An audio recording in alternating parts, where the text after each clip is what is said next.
the town where the jazz is swinging high. It's the New Orleans Outsider with Chris Goff, my oh my. We may be outsiders, but our love for New Orleans is true. So come along as I share it all with you. Sights and sounds, food and drinks. We're here to take a ride with New Orleans Outsider as our guide. And here are your hosts, Chris Goff, Peter Newkirch, and Justin Appleberry. Well, festivals are one of the biggest things that draw so many people to the Crescent City, and that's what we're going to be talking about today, at least part one, because there's so many damn festivals in New Orleans, you can't cover it all in just one show. Welcome to NOLA Outsider. I am Chris, along with Justin and Peter, and we have compiled a list, and some of them we've been to, some of them we haven't, but the ones we even haven't gone to, we've heard about so much that we can definitely talk about them. But they're festivals in New Orleans, guys. I mean, around the table, Peter, what's the one you think of most when you think of festivals in New Orleans? Well, just because of what I've been to, I would say probably French Quarter Fest. Okay, how about you, Justin? Same. I really enjoyed the French Quarter Fest. Yeah, we all have.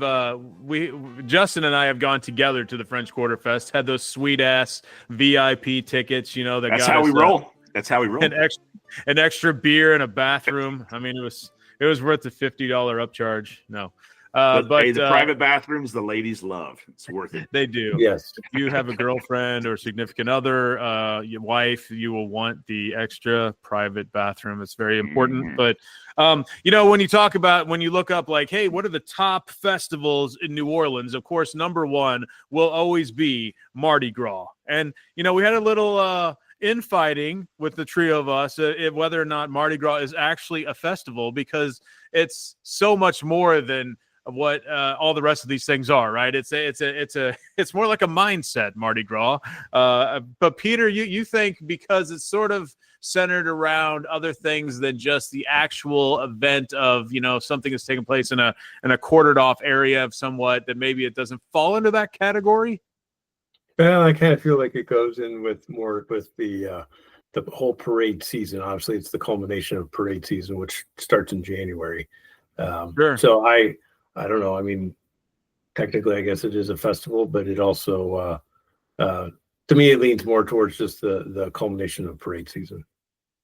Yeah, it's so long that it's hard to sort of encapsulate it as a festival. And like you said, like if you sort of take carnival season as a whole, I mean, damn, that goes from, basically Crew de Vue all the way through Fat Tuesday, which is in some years can be like 2-3 months. That's a long time. Yeah. And we've gone to Crew de Vue. We've gone to Crew de Vue, which is an awesome, dirty parade that we need to talk about parades, because that would be a great one just to talk about Crew de Vue. And then Justin, you've gone to Crew de Vue, to a Crew of Vue, whatever, that is also a big parade. So for Halloween. But a lot of fun. Have either of you been to Mardi Gras? I personally never have, nor do I really care to.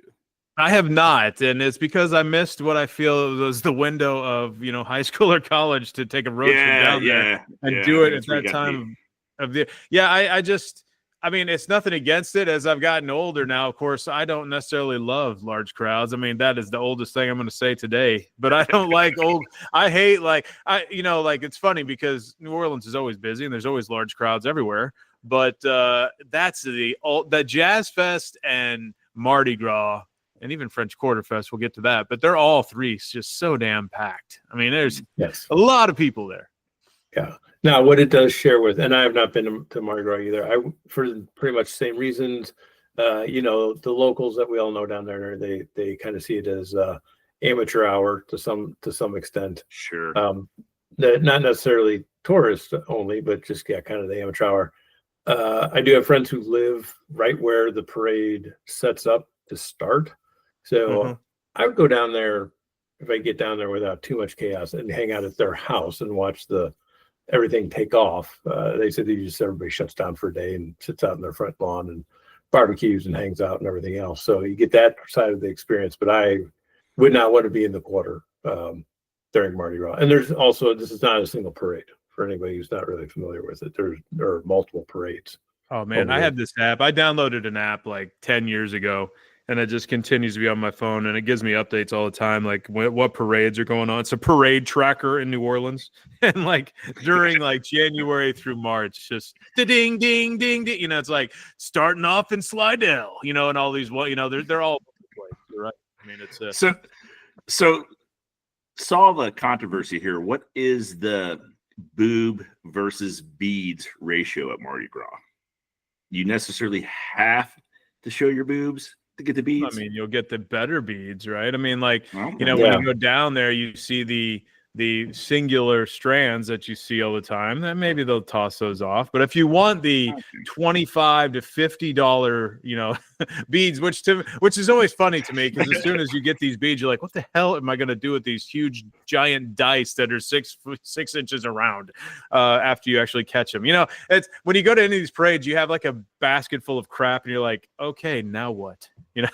Like, but we just went through all that stuff in my bedroom not too long ago. We had kept all the stuff from like the last few years of Crew de Vue and like St. Patty's Day and all this. And it's just like, here's all these cool little fun, like lanyap, like free giveaway things that they gave. But I'm like, I don't want to really throw them away, but I'll never use them. So, that's how it is. And sterilize everything. Yeah, they're totally clean. But Mardi Gras is going to be number one, and like we need to obviously do a show just on Mardi Gras, because it is a whole just time and event of itself. Obviously, it is the crown jewel of New Orleans. It's what everyone makes the most money during that season. It is a crazy, nothing else in America compares to the amount of time that people will flood to New Orleans from all around the world to be a part of it. So it's its own story and a half. I get it.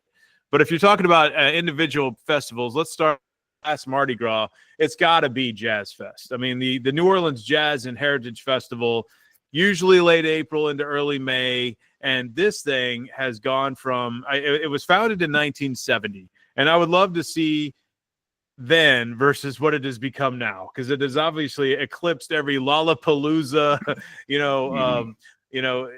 anything that's ever been done before. This is taken on a whole new world. Just last year, I had one of my workers at my business went down to see the Rolling Stones. I mean, of course, Rolling Stones, not a jazz band, but they have headliners now. This year was Pearl Jam, right? And it's just, but there's still, the undercard is always, the Kermit Ruffins, Trombone Shorty, all the guys that, new up and coming bands from all around the world that have jazz roots. But man, it has become something that, again, people from around the world come to, because it is a world-class music festival at this point. Yeah, it's really transcended what just a jazz fest is now, like a music festival. Like you said, we have the Rolling Stones, you have Pearl Jam headlining that. It's at least comforting to know that they're putting in at least local musicians and keeping like Kermit and all those guys in there as well. But it's a big deal. Yeah, they've had, Beyonce, Bruce Springsteen, Stevie Wonder, Rolling Stones. It has become, it has become such a huge thing where, and I've never been to it. It's off site, it's not in the French Quarter. It's at the Fairgrounds Race Course, which, it's become like the tickets for Rolling Stone, I believe, just to get in the door were like $285 a day. And and if you go down there, it's many days. So it's a lot of money. But you've been there. You've been there, Peter, haven't you? Yeah. No, I have not done Jazz Fest. Same. It's kind of like Mardi Gras. I love music, and as we talked about in the last episode, we all do. But it is very serious music. It is intended. You're just getting inundated with music the whole time. That is its sole focus. And so it was almost a split ticket, because it was Pearl Jam and Dave Matthews, and then I don't know, there was probably 30 headliners listed, and then another 50 local regional acts. Oh yeah, it's like a fine print on a poster. It's like there's so many people singing there. It's crazy. Like I said, it started in 1970. It wasn't always at the fairgrounds. It started in 1970. It was actually in Congo Square, and it only had about 350 people, which is just like a small sliver of what is there now. They raise money from this through the New Orleans Jazz and Heritage Foundation, and all of it goes to support local music education, community grants, cultural programming, and heritage preservation across Louisiana. So it's a launch pad for local talent. It always has been. It's, a lot of people that, have really made their name for themselves there. Of course, the legends have been there. Irma Thomas, Fats Domino. I mean, they've had, if one of my favorite things if you go to like the Louisiana Music Factory, or you go online and you look, even on, I found this on like the iTunes store or whatever. You find like the CDs of the live recordings from years past, and it's super cool to hear. I mean, they have one a year they put out. I think sometimes they put the vinyl out at Louisiana Music Factory, but it's super cool to hear these guys in their element and having the, I think we all like live albums, and that's a cool one. It is. Yeah. I would say, in both its length and intensity of how many people show up for it, and then it's on the same level as South by Southwest.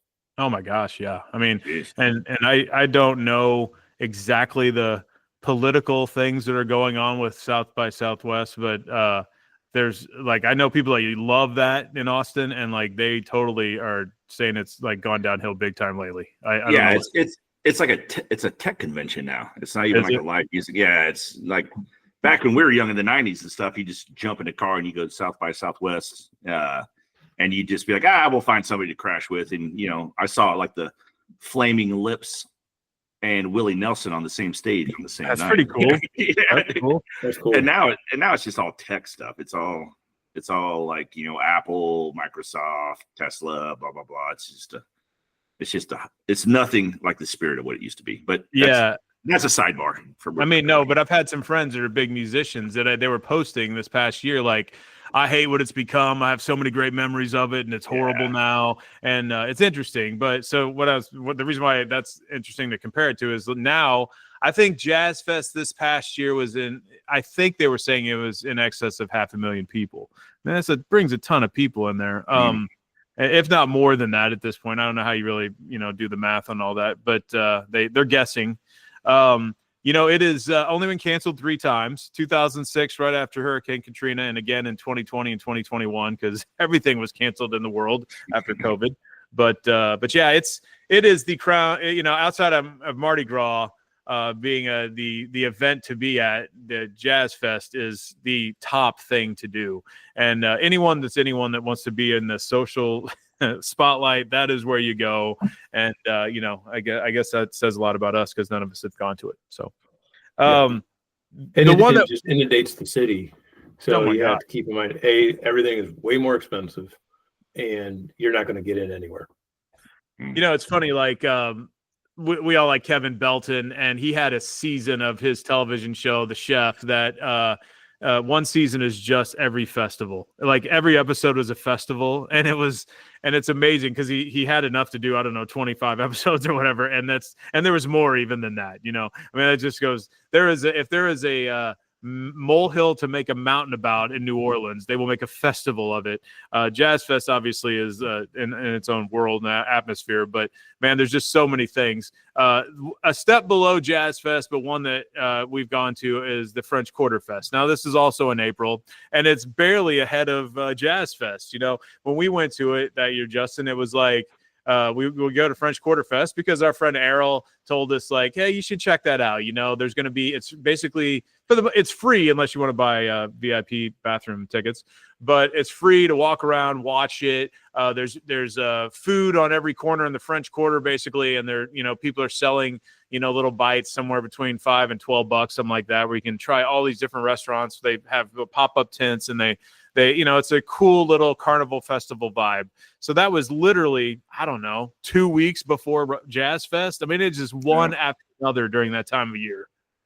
Well, what I really liked about the French Quarter Fest, and this is what they advertise to, it's 100% local. So if you want a real 100% local vibe of New Orleans, that's your festival to go to. There's no, as cool as it is to see Pearl Jam, I'm as big a fan as anybody. If you want that 100% local experience as far as the food, the music, and everything, the French Quarter Fest is the way to go. I agree. That's why it's my favorite. It's more spread out, both time. Well, not really time wise, but it's spread out over like a week. I think a little over, maybe a little over. It's throughout. It's actually bigger than the quarter now, because some of the universities have gotten involved with having music stages for special events and stuff. And that was our chance this year to see Kevin Belton. He was emceeing the main cooking stage. Damn it. Oh, whoa. Dang. I never see him live. He never does anything like that down there when we're there. What the hell? One of these days, man, we're going to meet him. Yeah, it was about a month apart this year. It was like early April for French Quarter Fest, and then Jazz Fest just happened. It did. It was like, a couple weeks ago, something like that. It's interesting. I'm sitting there reading descriptions of it. Dozens of New Orleans' most beloved restaurants and eateries set up booths, offering dishes like crawfish etouffee, jambalaya, beignets. It's Jazz Fest without the ticket price. That's what's interesting. I mean, if you're going on a budget, I mean, the food's not free, but the music is free. I mean, if you recall, I think it's spread out throughout the whole French Quarter area. So there's a main stage sort of over by the Mint, and then there's a huge stage over by the river. That's where we were sitting, Justin. And then there was another main stage somewhere else. And then there's small stages like propped up throughout the streets in the French Quarter, which is really cool. I mean, obviously the bigger people, the bigger names are going to be on the bigger stages in prime time or whatever. But I mean, if you just are there for, a variety of jazz bands, funk ensembles, Cajun fiddlers, singers, they're all over the place. And it's really cool to witness it once. I think the only negative I would say about it is I like my New Orleans at this point to be sort of like a normal New Orleans day. I don't need a big festival to lure me to New Orleans, and I enjoy less people there. That's just my whole. That's not a negative. That's just I like it when it's a little more calm at this point. Well, I think when we went, wasn't that the first one after COVID? I believe it was. That would have been maybe it was either 21 or 22. I had the poster right here. 2022. Yeah. Okay. Yeah. And they were severely understaffed, if I remember. Like you couldn't get. I mean, everything was understaffed at that point. Yeah. Not just the festival. I mean, like as we've discussed before. I mean, restaurants. I swear, half of them are still struggling. Like they haven't had everyone come back yet. But I found this interesting. The French Quarter Fest began in 1984 as a way to bring back locals to the French Quarter after the World's Fair disrupted tourism. So that's interesting. Like, yes, the World's Fair, which I guess that still happens. I always ask about the World's Fair. I'm like, is this still a thing? I mean, yes, I should bow to the state fair leader, Peter, about this because he goes to every fair he can. Peter, the World Fair is still happening? Yeah. Yes. Yeah. And we're currently standing at 14 state fairs. My wife and I. Oh, that. Nice. And the best one at this point has been states, what? Not just 14 times. What? What's the best state so far? I think we still stand as Iowa. Oh, what else they got to worry about? Just worry about that state fair. State fair and corn. Yep. We got some great stuff going on up there. Okay, Iowa tourist board here. Okay, cool. No, but I thought the French Quarter Fest was cool, though. I mean, like I will say, our favorite bars and restaurants were filled to the brim every day I was there, and which is great for them. I mean, I can't get mad when like all these the rent, the prices of everything. It's great when they fill the city up with these things. I mean, French Quarter Fest is really cool because even though we've gone to all these awesome restaurants down there, it's fun in Jackson Square when they set up like just basically like line it with those pop-up tents, and all of them have usually something off their regular menu, but sometimes they spring something new. Gosh, what was it? It was like some kind of like weird savory sweet thing going on there, where it was like alligator crepes or something like that. It was something very weird. And I think sometimes the chefs have fun with that, Peter, and they sort of like the have a little bit of creativity that they can throw out there for something different at this festival like that. Yeah, and it also lines up with a good season. Like you're still getting soft shell crabs, you're still getting still getting crawfish, you're still getting oysters, everything. Like you're still in good seasons for all those.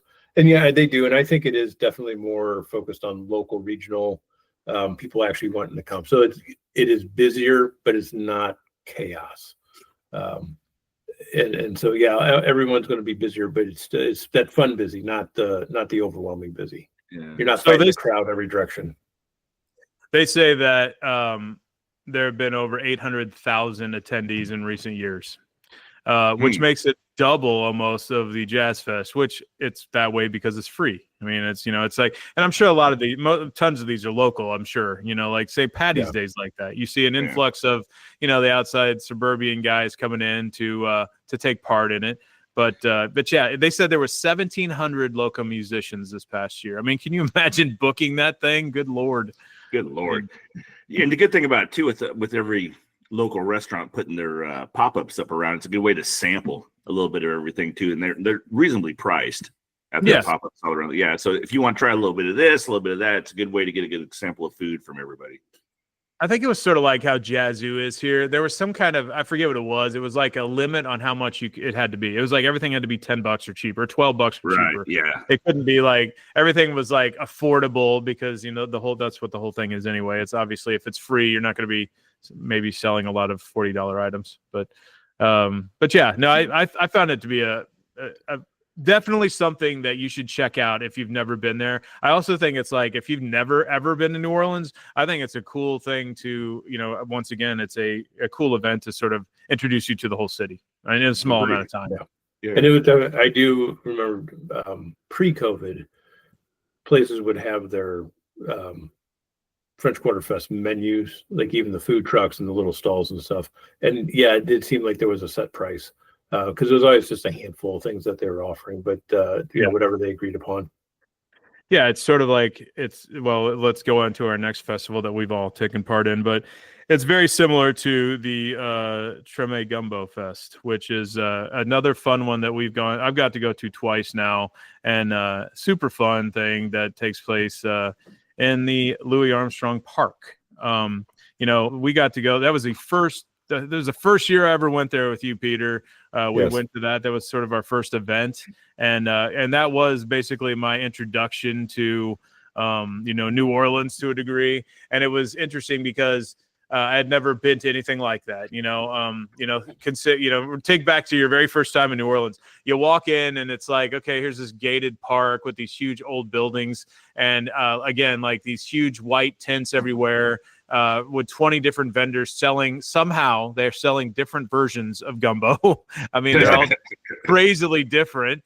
And then they all have obviously different sides too, different kinds of mac and cheese, different salads, different boudin, stuff like that. And then also they had tons of like local vendors that were fun to see. And it was all taking place in Louis Armstrong Park, which is a beautiful park before sundown. Okay. So just not known for safety at night. So, but what did you guys think of your first impressions? Let's go with you, Justin. On you went the second time with me to the second time I went to Gumbo Fest. Yeah, so I'm a big gumbo guy. So I went there with an empty belly and a healthy appetite. I got 5 different samplings of gumbo from 5 different people. I can't remember which one I liked best. I lost it in the haze of Zazarax and good jazz music, but I had a really good time. I liked the vendors too. I thought that was really cool to have a local, a lot of local vendors there. I think we picked up a couple of art things, a couple CDs. Yeah. It was really nice to, it's classic New Orleans, right? It's food and it's music. Yep. And there's also a band. I didn't bring that up. There's a band where jazz bands are playing basically all day, and they take 1 hour shifts, and they're all playing at this band on the stage, right near where all the gumbo's being served and the vendors. It's all sort of together, very close together, and it's cool. Like it's fun. Peter, you had a good time there. Oh yeah, and they also celebrate a lot more of the art there. Now I realized, as we just were saying with. Jackson Square, there's a couple spots that there's always artists, but I think that's the festival that integrates the 3 the most, the music, the food, and the local artists of all sorts and kinds. And you can just wander through, and there's the record shops show up and sell CDs and everything else. And there's just all sorts of everything New Orleans is there. And I found it to be reasonable. Sure. Price wise, it's a festival, so it's a little up, but you can, You don't think there could be that many versions of gumbo, but there are. And then they have that big gumbo cook-off. They keep ranking people up until they get down to whoever gets ranked the best that year. I'm always impressed that they can come up with a delicious vegetarian gumbo. Wow, it is hard. That would be hard. Yeah, I don't think I tried a vegetarian gumbo. I think. Well, because you're not a vegetarian. Why would you bother? Well, just for the variety, you know. Yeah. I'm not opposed to trying it. I just probably, and, you know, I'm a meatitarian, so I was going to say, like, yeah. Do you think that vegetarian gumbo, like, you know, that'd be right up there with your, you know, your sausage and shrimp? Okay, but you know, I think it's more of a challenge to make it. That'd be cool. But Peter, as we know, it's all about the roux. So, you know, you can make the roux right, then it's all going to be okay. But Peter, one thing I learned about the Gumbo Fest is if you get a few drinks down, Justin, he'll start buying you all the stuff. And so I was walking out and I got like a picture and some CDs and yeah, it's great. So next time he goes down, I was having a good time. That's good. Good tip. Good tip. Yeah. Belly full of gumbo and a couple drinks, and I'm good, baby. How could you go wrong? Yeah. No, it was that was the first place I ever bought that was my love of Fats Domino started there. I had no clue about any music down there, any band, brass bands, anything. And now he's obviously not a jazz guy. But he's a New Orleans, you know, native through and through. So I just bought a double CD there the first time we were there, and I've obviously that's grown into a huge collection now of different medias here. So, but yeah, that's been it was fun. I mean, Treme Brass Band, Rebirth Brass Band, they've all been playing there when we've been there. It's always cool to see them live outside. It's usually it's in early November, which is a great time of year because not hot as hell, and the humidity has tapered off to a cool 82% instead of 100. So, you know, it's I don't know. We had a really good time. We took Justin and his wife, and then we took our other friends, John and Audrey, down there this past time. And yeah, I think everybody had a really good time there. And it's sort of under the radar. You know, it's obviously not funded to the level of French Quarter or Jazz Fest or some of these other things, but you know, it's right around when we go in November every year. So it's something I think we'll do every year if we want, you know? Yeah. And it's, if you're not sure what a brass band is and you want to go hear one or hear all of them, that's the place to go. Cause it's definitely brass band heavy up on the stage. Oh yeah.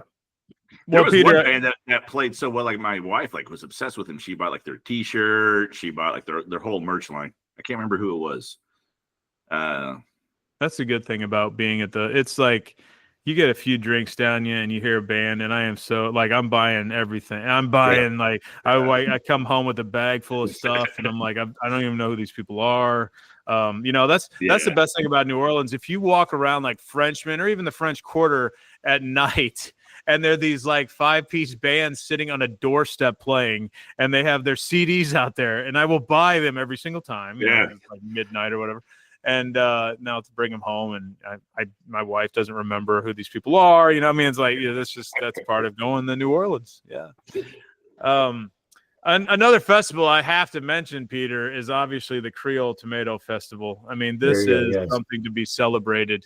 No, I've only been to New Orleans once while this is going on. And 2014 is when they started this one. There is a local heirloom tomato, Peter, correct, called the Creole tomato. Yes, and it's a real thing. It's a big thing down there. It's far bigger than New Orleans, but yeah, New Orleans has the festival. And it only lasts I think this tomato is only harvested for 2 or 3 weeks. It's like a small window of time. Yeah, it's a thin skin tomato, so it's delicate. They can't ship it because it's got too thin of a skin. Yeah. Is it like a red tomato? Yeah, it's a red tomato. Yeah. Okay. It's got they claim. I mean, I'm not a what is it? I met a guy who calls himself a super taster. I'm not a super taster. It's a sommelier of food. I've never had those. Okay. But they claim it has a special Creole unique flavor, intense flavor, texture, and it's different than just your regular Roma tomatoes or whatever you're gonna have at your house. I don't know. But we were there one time. And there's a huge sign at the French market about the Creole Tomato Festival. And I'm like, what is this? Like I said, they will make a festival out of anything, which is fun because there's always a reason to party in New Orleans. So they'll just come up with some. And so we went to, I've told you guys this story, I know, but it's the Muriel's had a special Creole tomato menu when I went a few years ago on the trip with the guys trip. It was just Garrett and I in the first year one. And it was, we went there and I mean, I take Prilosec for, acid reflux. So I was, I guess, safeguarding myself a little bit going into this, but like all 4 courses were like tomato based, it was like a tomato type bisque. And let's say have some fried green tomatoes. And then we get to I forget what the main course was, but obviously tomato. And then the main event was the green tomato pie. So, and which tasted similar to an apple pie. And it was fine, but for A, I was full. B, I had too many damn tomatoes at that point. So, very tomato forward. Yeah, I'm saying it was. Yeah, I had a lot of seeds. So, but it was. It's funny. Like I said, this is only 11 years old now. But they, like I said, they always have reasons to come up with something. And this is another music festival that is centered completely around Louis Armstrong, who is, of course, a New Orleans native, is the Satchmo Summerfest, which takes place in hotter than Hades August in New Orleans. So, and that's a commitment to go. Oh my gosh, it is. And like every year, I see it's they talk a lot about Louis Armstrong, but when I see it, I swear there's and maybe it's not this, maybe I'm confusing it, but there's another time where a town down there celebrates Professor Longhair. I think it's not this one. I thought maybe it was in conjunction with this, but there's another Professor Longhair festival in maybe just outside New Orleans proper. I forget what town it is. Maybe it's from his hometown. But this one that I'm talking about, Satchmo Summerfest, they put out the yearly poster like Jazz Fest or French Quarter Fest, the limited edition. It's always obviously Armstrong centric, and it's just a ton of awesome musicians go down there, local and international, and they're all playing Louis Armstrong hits, which of course his career was about 150 years long, so like there's plenty to play from. Right. Yeah. But I've never asked Richard Scott if he takes part in that, because that'd be right up his alley. But, oh yeah. Sounds like anyway, a festival to go to. Outside of it just being, for people who haven't gone to New Orleans, the time not to go there is basically May through September. That's maybe September would be okay, but you want to skip June, July, late August. September. Yeah, pretty bad. I'd go to that festival if I could sit inside comfortably and listen to it. Well, that's why when we go to the guys trip in June, everybody's like, why would you go down there? I'm like, because we go from restaurant to bar. We're not walking around, talking about like architecture at that point. We're in. August. I love Louis Armstrong, but I can only listen to so many renditions of A Wonderful World in August, man, in the humidity, right? So I ask Richard Scott every time. I'm like, don't you get sick of playing What a Wonderful World? Like, anybody got any more requests? Yes, it's our first day here. What a wonderful world. Hey, it's a great song. Great song. There's no fat on that song. That's a perfect song. But how many renditions can you have? It is, but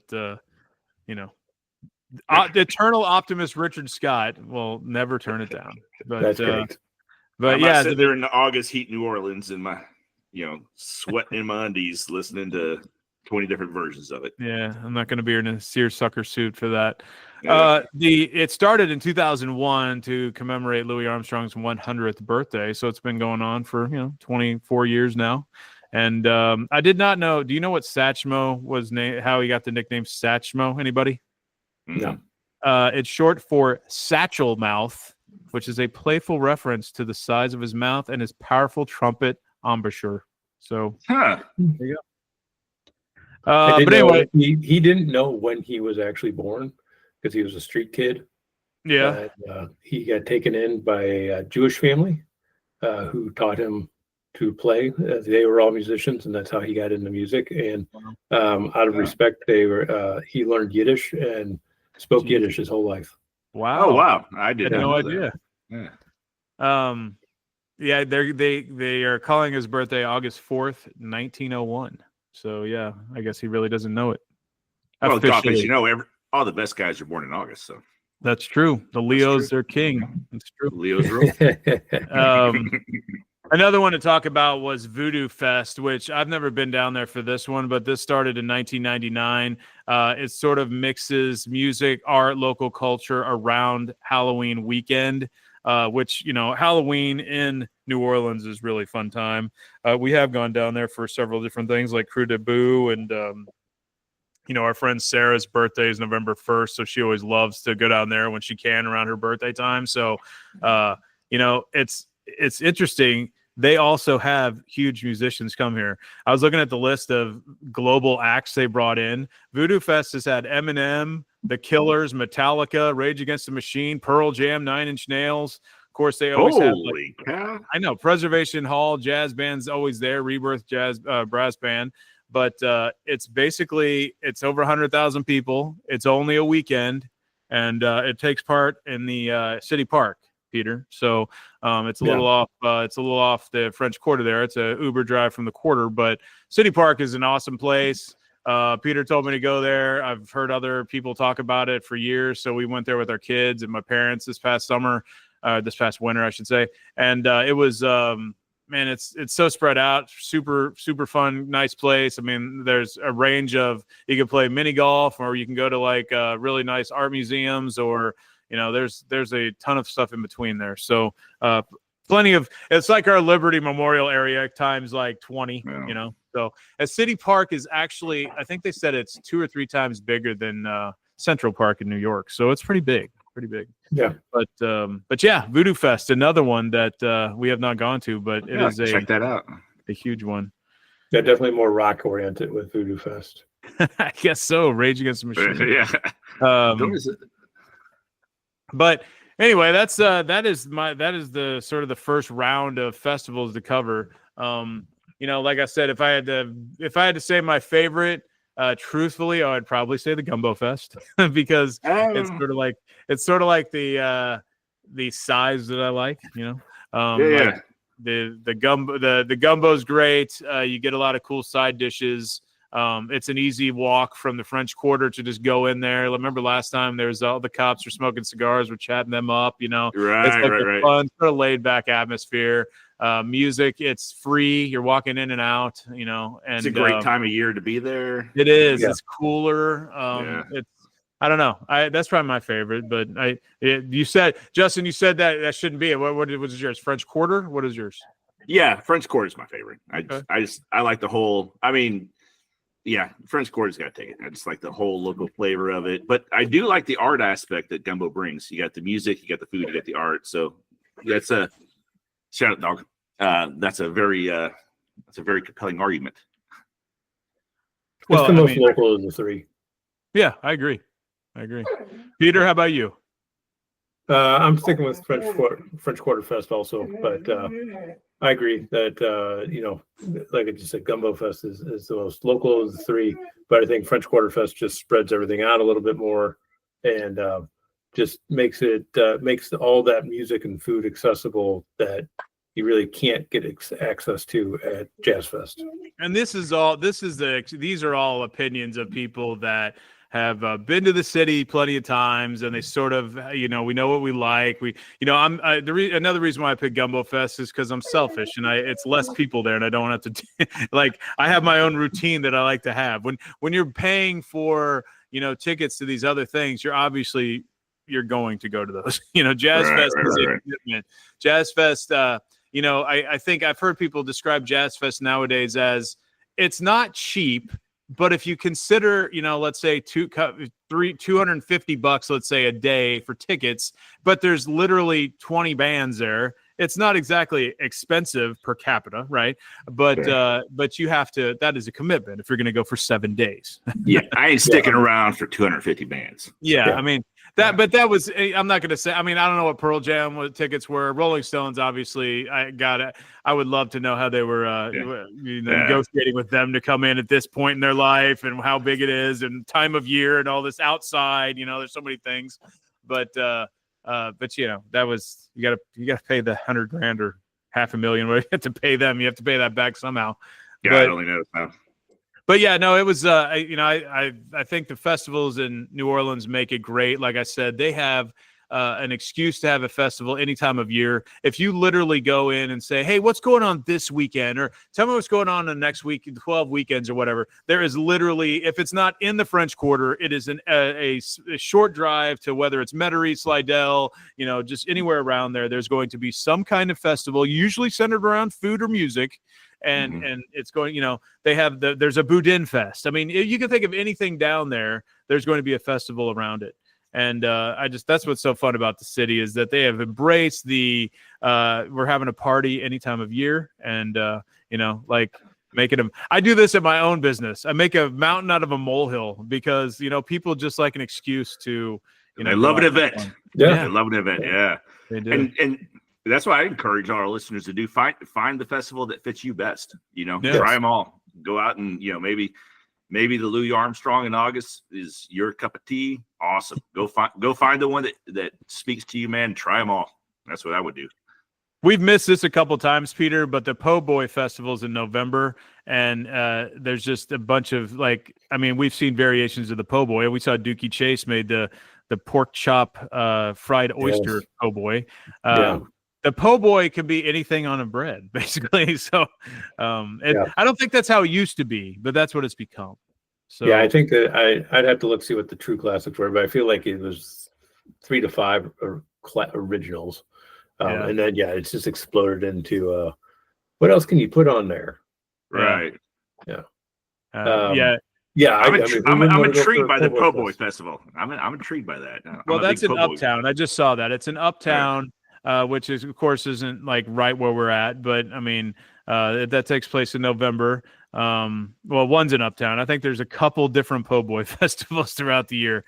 But I felt like there was we had that incident at Jeans that one night, and I think Po' Boy Fest was going on, which of course had nothing to do with almost getting killed in Jeans at 2 a.m. But I'm pretty sure that was going on.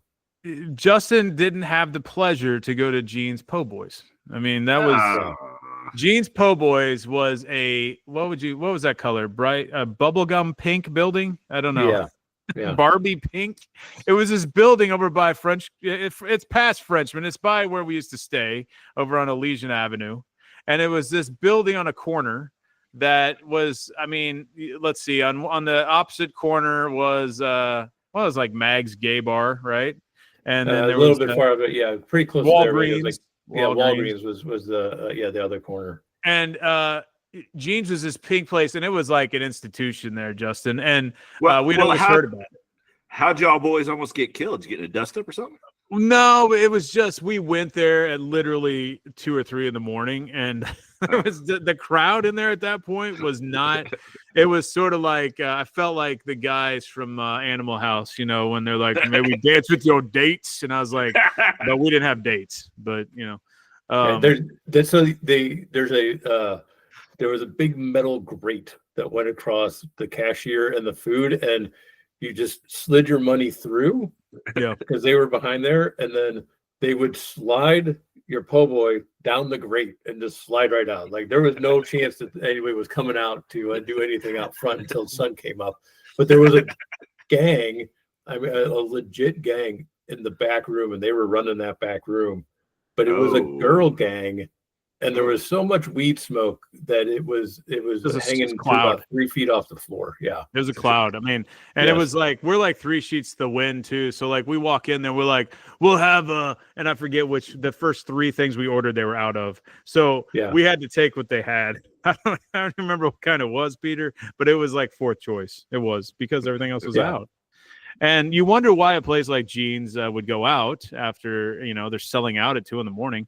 But I think what ended up happening is I believe the son of the original owner finally got his hand on it, and he decided that this is an expensive building and I will sell it. So I think that's what happened. But that sounds about right. That was the best Po' Boy experience. You'll never be able to live that one again. No. But so real quick, let me start. Peter, what are you said there's probably like 5 original Po' Boys. Is it like shrimp, crawfish, or what roast beef? Roast beef, yeah, and that's like almost like a dip. Yeah. I would think shrimp, oysters, and the roast beef, and then probably a turkey. Oh, okay. Yeah, I have to do a little research on that. Yeah, I mean, the shrimp is the one that obviously comes to mind. Oysters second, and then everyone down there is big on the roast beef. I mean, again, it's like anything you can put between two slices of bread. It's literally is what like I said, like Dookie Chase. If you watch the TV show, I was just watching it one day, and I don't know, it hit me. It sounded so good. Fried oysters on top of a thin cut, no fat pork chop on the bread, and I was like, really, that sounds really nice. Yeah. And they had like a sauce that they went on. Yeah, it was like, and like I said in that one episode, Joe, the guide, the cocktail tour guide, said that his family was one that came up with that recipe for back, however long ago, for the bread, and that's where they made their money.